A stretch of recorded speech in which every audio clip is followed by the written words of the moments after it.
Welcome, Valpo fans, to another edition of the Valpo Coaches Show brought to you by Lakeshore Bone and Joint Institute. I'm Aaron Levitt. Joining me today, head coach of the Valpo soccer program, John Marovich. Coach, thanks for being with me today. Oh, I was happy to be here with you. A lot to go over from the last few weeks, and we'll go on back to the home opener against Milwaukee a few weeks ago. A well-respected program coming in for that home opening game. Dramatic victory in the 88th minute. Just how did it feel to have the support of the fans in that home opener and to get the win over a well-respected program?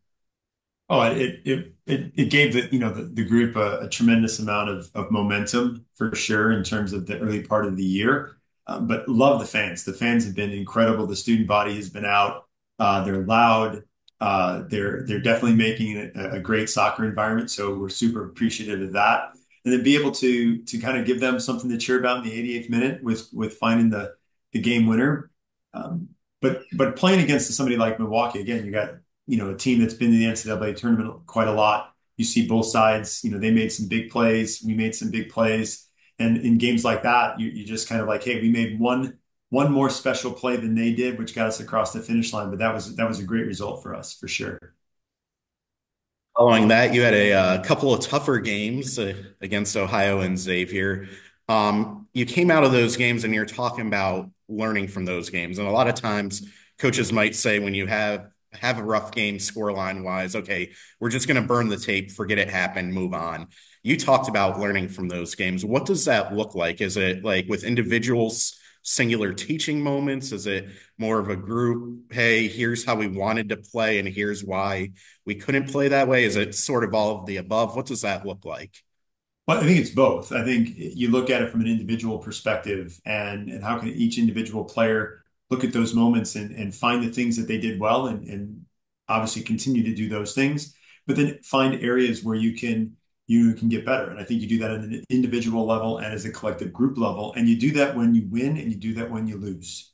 And, going into the OU game, one of the things we took away from the Milwaukee game, even though we got a result against a really good side, was that maybe our mid-block defending wasn't quite as clean as it needed to be. And we needed to really kind of put ourselves in that shape so that we can learn as a collective group on what we needed to do.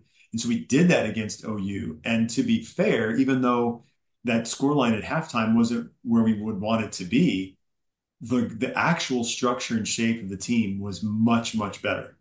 And so then it became down, okay, in individual moments, right, we have to be cleaner and here's why. And so that painted, a really, really clear picture. So I think our mid-block defending got much better in that game, even though the score result doesn't show it, right? Then you turn around and you play Xavier, who's 15th in the country and just tied the third ranked team in the country. And from that game, like it just shows like the type of focus and the type of combativeness and physicality that you have to have present on corner kicks, especially early in the game.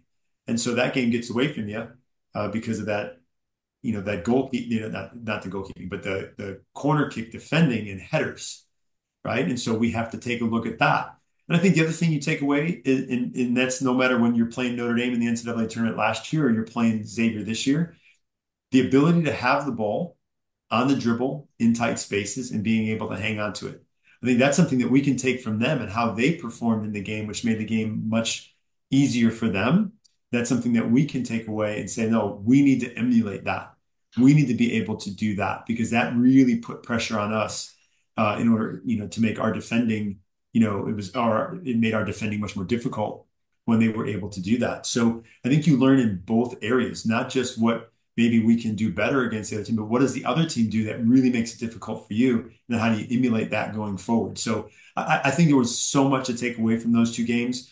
That three-game stretch, Milwaukee, OU, and Xavier are all teams that went to the NCAA tournament last year. They're all top, 50 or top 75 RPI teams. So that stretch was going to test our young group, but we come out of it on Sunday, and I think what shows there is the environment of resolve and resiliency, where you can come out in a game after those last two games and put out a performance and really look like ourselves more than we've probably the entire year in terms of how we want to play. And I think that's just a testament to our players and their ability to be resilient in those moments. Yeah, the good thing about soccer, you always have that next game right around the corner. And I was going to ask about the mentality of the group kind of in training Friday and Saturday.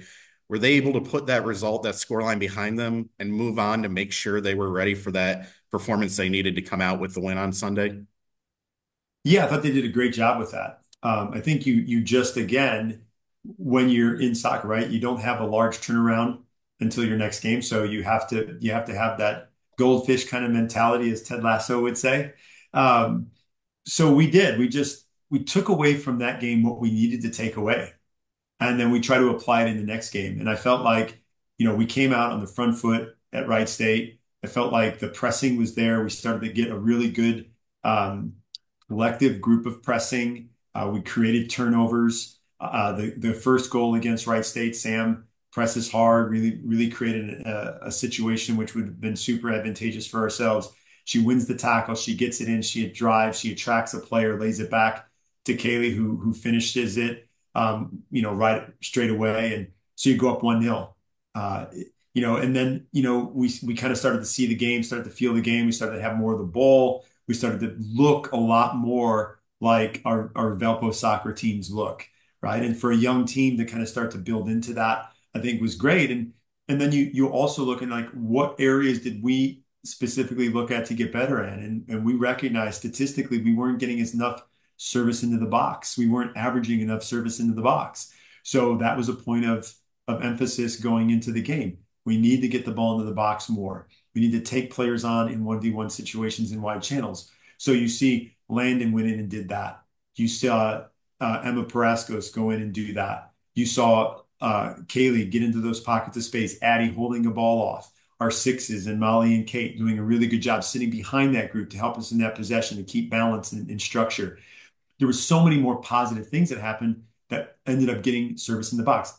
Ashley got 5 services into the box on the day, right? That was more than we were getting on an average. So just in one player, we got to an average. And I think it, again, created more pressure, more opportunities for us to press. And then unfortunately, we get a PK and we have to deal with that. And again, there's the resolve showing through, right?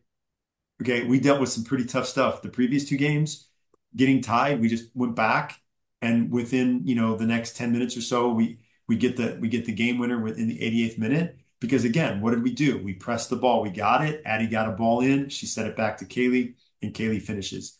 Again, that's resolve. That's being resilient. And to me, you don't learn how to do that if it's always cupcakes and daisies. Sometimes you have to go through some really tough moments, and that's why you play the really good teams to find out about yourself. And I think that's what I take away from the game on Sunday is that the confidence level is going to be the same no matter what.